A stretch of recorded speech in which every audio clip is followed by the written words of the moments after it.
"Clean up this mess, Nolan." My boss said it with a smile and a microphone in his hand.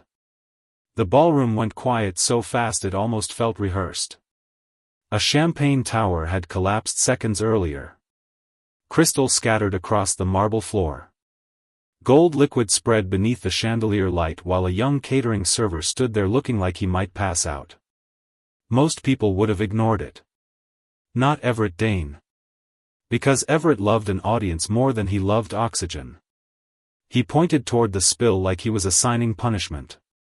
"Come on," he said into the mic, "your operations. Handle it." A few people laughed automatically. The nervous kind. Corporate laughter. The kind people use when they're checking whether it's safe not to. I felt Celia's hand tighten gently around my wrist under the table. Across the room, the jazz trio stopped playing mid-song. One executive near the bar lowered his drink very slowly. Another suddenly found the floor fascinating. And standing beside the windows were two Blackthorn board members. Watching. Not smiling anymore. That mattered. Because humiliation only works when the room agrees to participate. And for the first time in 5 years, Everett was losing the room. I looked down at the broken crystal reflecting the ballroom lights. Then back at him. Calm. Still smiling. The kind of smile you learn after years of swallowing things you should have said out loud. And standing there in front of everyone, I realized something almost funny. Everett still thought I worked for him. That was about to become a very expensive misunderstanding. The first time I met Everett Dane, he looked at me the way people look at utility closets. Necessary. Forgettable. Blackthorn Hotels had just acquired the company where I worked, and Everett arrived at our Seattle office wearing a charcoal coat and the confidence of a man accustomed to entering rooms already forgiven. He shook hands down the row. When he reached my desk, he glanced at the operations dashboards on my monitors. "UIT?" he asked. "Operations Systems." "Ah," he said. "Invisible until something breaks." Then he moved on. Everybody laughed lightly. Including me. That's the thing about survival. Sometimes your pride gets traded for consistency. Over time, Everett built himself carefully through small humiliations. Nothing dramatic. That's what made it effective. He'd ask for my recommendations privately, then repeat them in executive meetings like sudden flashes of genius. When investor groups toured headquarters, he called me the wizard behind the curtain. Everybody treated it like a compliment. It wasn't. One winter, reservation systems crashed across 3 properties during a storm weekend. I stayed awake nearly 20 hours fixing it while Everett slept in a penthouse suite 2 floors above the command center. At the executive debrief the next morning, he clapped my shoulder and said, "Nolan's at his best when he stays in the background." Background. That word stayed with me. Because after a while, you realize people like Everett only appear powerful because somebody else agrees to remain unseen. And for years, that somebody was me. Not because I lacked confidence. Because I understood patience. My father worked maintenance at a paper mill for 30 years. Tough guy. Quiet guy. He used to tell me, "Learn the machinery before you touch the controls." So I watched. And eventually, I saw the truth underneath Blackthorn's polish. The company wasn't stable. It was loud. There's a difference. Publicly, Blackthorn looked unstoppable. Luxury properties. Magazine covers. Everett giving interviews about innovation while standing beside rooftop pools in tailored suits. Internally, everything felt stretched thin. Hotels opening too fast. Managers burning out. Panic hidden behind polished presentations. And because operations people see what executives ignore, I noticed something important long before the board did. Everett wasn't building carefully anymore. He was gambling. The realization hit fully during an executive retreat in Monterey. Most leadership teams were drinking by midnight. Everett included. He left his tablet open in a conference suite while taking a call outside. One glance told me enough. Investor pressure. Cash concerns. Emergency financing discussions. And buried inside those reports was the real problem.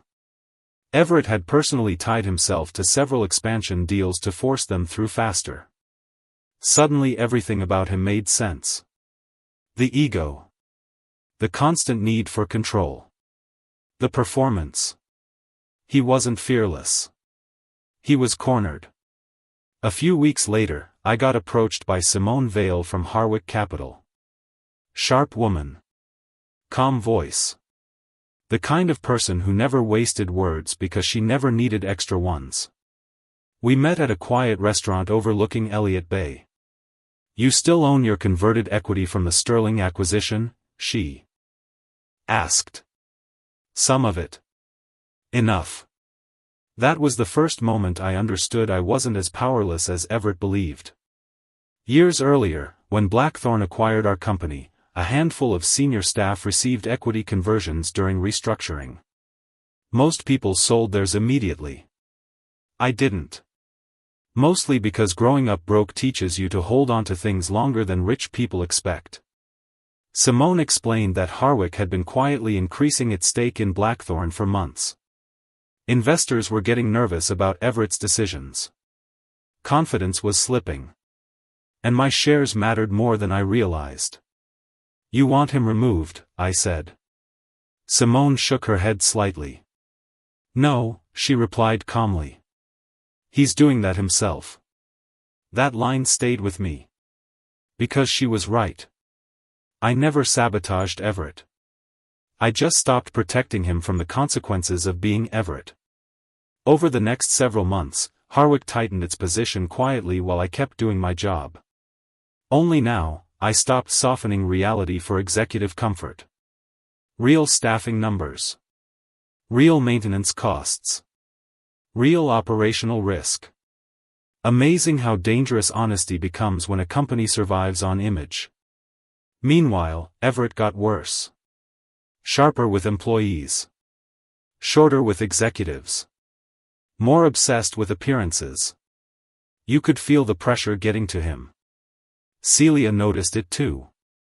"He's scared," she said one night while helping me address invitations for our engagement party. I looked up. "Everett? He's starting to overperform confidence." That's usually a bad sign. That was the thing about Celia. She understood architecture, but she also understood people. And pressure leaves structural cracks in both. About 2 months before the engagement party, Harwick crossed majority ownership. Quietly. Legally. Cleanly. Everett never saw it coming because men like him mistake silence for irrelevance. The engagement party was supposed to feel simple. Warm lighting. Jazz trio. Close friends. Family. For one night, I wanted life to exist outside conference rooms and executive politics. Then Everett arrived. Late, obviously. Cream dinner jacket. Expensive watch. Voice carrying just slightly louder than necessary. Within 10 minutes, he'd repositioned himself at the center of conversations that had nothing to do with him. My younger brother leaned toward me and whispered. "Your boss acts like a motivational speaker who leases sports cars." I nearly laughed into my drink. Then came the champagne tower. One nervous server clipped the table edge while refilling glasses. Crystal exploded across the floor. The room gasped. And Everett smelled opportunity. "Clean up this mess, Nolan." Microphone. Smile. Public. Calculated. The old dynamic. Only this time, something was different. Because this time, I wasn't trapped inside it anymore. Everett grabbed cocktail napkins from a tray and handed them toward me. "Let's move, buddy. Before somebody slips." Buddy. Interesting choice. I took the napkins slowly. The room felt strange now. Still. Heavy. People weren't laughing anymore. One executive near the dance floor quietly stepped backward. Another avoided looking directly at me altogether. Even the board members looked uncomfortable. Good. They should have been uncomfortable years ago.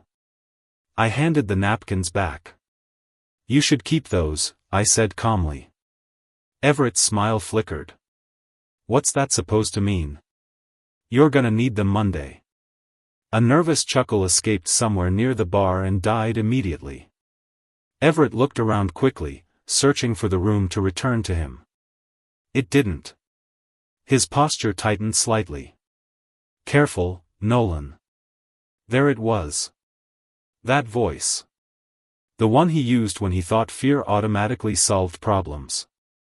But fear only works when the other person still depends on your approval.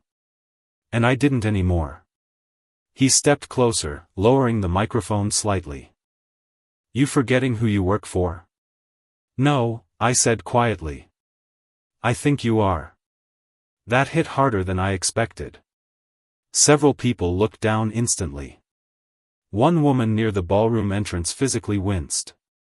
Everett laughed, but there was irritation underneath it now. Okay, he said. Cute little attitude tonight. Everybody seeing this? Nobody answered. That shook him. You could actually watch it happen. First denial. Then irritation. Then the beginning of panic. Right then, the ballroom doors opened. Simone Vale entered with Blackthorn's legal counsel beside her. Everett saw them and immediately straightened. Trying to recover control. Trying to recover the room. Simone, he said loudly, forcing a grin back onto his face. Didn't know this was a business function. Nobody laughed. The silence after that line was brutal. Simone approached calmly, glanced at the shattered crystal on the floor, then at Everett still holding the microphone. You made it one, she said. The air changed. Everett felt it too. He looked around again, slower this time. People avoiding eye contact. Executives suddenly rigid. Board members watching carefully. Even the musicians were pretending to adjust equipment so they could keep listening. What is this? Everett asked. Not loud anymore. Simone folded her hands neatly. Harwick Capital finalized majority acquisition this morning. Everett blinked once. What? 51% controlling interest. Now came confusion. Real confusion. He looked at Simone. Then at me. Then back again. No, he said immediately. That's not possible. It's filed, Simone replied. Everett laughed again, but it sounded thin now. Forced. Okay, he said quickly. All right, who's playing games here? Nobody moved. Nobody rescued him. That's the moment his confidence truly cracked. Because powerful people survive on reinforcement. And suddenly, the room stopped giving it to him. His eyes landed on me. You? He asked quietly. I nodded once. Everett stared at me for a long second. I could actually see the stages happening behind his eyes. Denial. Calculation. Panic. Then anger. You've been setting this up behind my back. No, I answered calmly. You set this up yourself. I just stopped covering for you. That one landed hard. A board member near the windows exhaled slowly and rubbed his forehead. Another executive loosened his tie without realizing he was doing it. Everett looked around desperately now, trying to regain control. You people seriously buying this? He snapped suddenly. This guy runs spreadsheets. Bad move. You could feel the room pull farther away from him after that. Because now everybody heard it. The contempt. The arrogance. The reason this moment felt inevitable. I kept my voice calm. Yeah, I said. And while you were performing leadership, somebody had to actually keep the company standing. Silence. Heavy silence. Everett looked like he wanted to respond, but realization was finally catching up to him. Not just that he lost ownership. Not just that he lost power. That everybody in the room now understood why. He looked down finally. At the shattered champagne glasses spread across the marble floor. At the napkin still sitting in his hand. And something inside him visibly gave out. Small moment. Quiet moment. But real. He set the microphone down carefully on a nearby table. Didn't slam it. Didn't yell. Didn't threaten anybody. Because deep down, I think he finally understood there was no performance left that could save him. He walked out through the side exit without saying goodbye. And nobody stopped him. 3 weeks later, Blackthorne announced Everett's resignation. Mutual transition, of course. Corporate language always sounds like lawyers trying to describe gravity politely. I became interim COO during restructuring. Not because I wanted status. Honestly, I just wanted competent people to stop feeling invisible. The first thing I changed was executive bonus structures. The second was employee retention policy. The third? I removed the executive-only elevator access. One building. One entrance. Funny how quickly people behave differently when they stop floating above everyone else. In a world full of performers. Be the one who understands how the machinery works. Because sometimes, the people nobody notices are the ones keeping everything standing. And sometimes, quiet people don't lose. They just wait. If this story meant something to you, make sure to subscribe to Stories HMS. We tell stories for the people who do the work. Stay for the truth. And know exactly when it's time to hand the napkins back. About 8 months later, Celia and I got married beside the water under cold autumn skies. Small ceremony. No executives. No microphones. No performances. Near the end of the night, one of the servers nearly slipped carrying champagne across the dance floor. Everybody tensed for half a second. Then the server laughed nervously and steadied the tray. Celia looked at me over her glass, smiling softly. And this time, when I smiled back, it didn't feel like survival anymore.